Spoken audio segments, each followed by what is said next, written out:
What's going on, guys? Today I'm going to be showing you what the Apple Watch looks like in 2022. So I am about 1 week into the purchase of the Apple Watch SE. I think it's a great investment that if you want something like this, you should definitely take. If you're an active person and you love to be outside, walking, running, or just doing any exercise at all, the Apple Watch would be perfect for you. The app in the actual Apple Watch has all of these options that you can track your workouts, so that way you can tell how many calories you're burning, you can show how many beats per minute you have, and I'll show you an example right now. Now, I run in cross country, so it's really convenient to have a watch like this on my wrist. That way I can track everything like how many calories I've burned, my beats per minute, and it also tells you how many miles you've done. So if you like the sound of everything so far, let's dive into the size differences. The one on the left is 44 millimeters and the one on the right is 40 millimeters. And here it is on your wrist.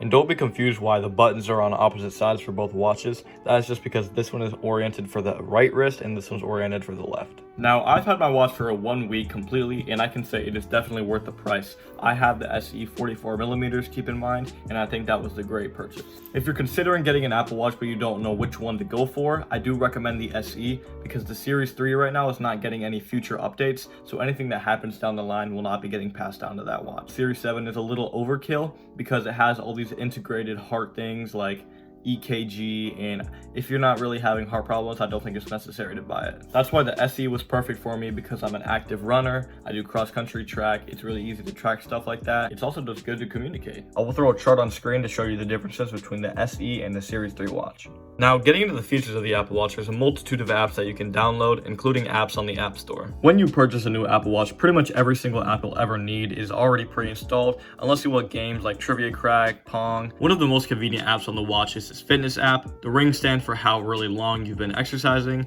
and as you can see, the red ring is for moving, the green ring is for exercising, and the blue one is for how long you've been standing. The watch really is mainly meant for exercising, as you have all of these apps. You have the running app, but there's also things such as messages that you can send people messages, have maps, messenger. There's so many apps you can have. Now, one convenient thing about the Apple Watch is that you can track your sleep. You can set sleep goals, etc. So once you go to bed, you just wear your watch and then it tells you on your phone in the morning how well you slept, how many times you woke up, and it's really convenient to know when you slept like that.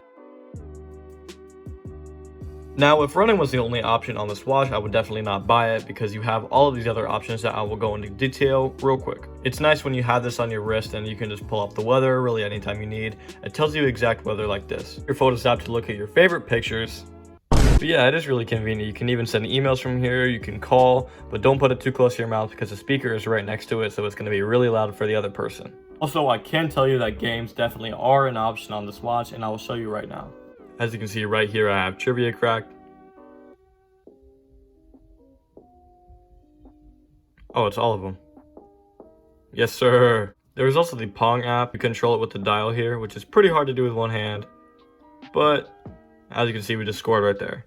Those are the only two free games on the watch. There are some others like chess and tanks, but those cost like $1.99, 99 cents, but I'm not paying that money. Another thing you want to consider when getting a watch is if you want to go GPS only or go GPS plus cellular. The main difference between GPS and cellular is that GPS pretty much just tracks where you are and it lets you go places like through maps, etc. But the flaw with GPS only is that if you have your phone somewhere like a mile away and you have your watch on you only, then you really can't use your watch except for offline stuff such as games. Watch will display a little icon in the right corner that indicates that your phone is not in range of it. But with GPS and cellular, if you pay for a monthly subscription of $10 with the cellular, then you can use your watch even without having your phone. Now, that may seem convenient to you, but $120 a year to use your watch without your phone just doesn't seem like it was right for me. I pretty much always have my phone on me at all times, and even when I do, it still has like about a 400-meter range connection. So me personally, since I'm never really leaving my phone behind, it's just nice to have this on me and I don't have to pull out my phone to always look at stuff like the weather. But if you are somebody who just wants to have something directly on your wrist and not have to worry about having your phone,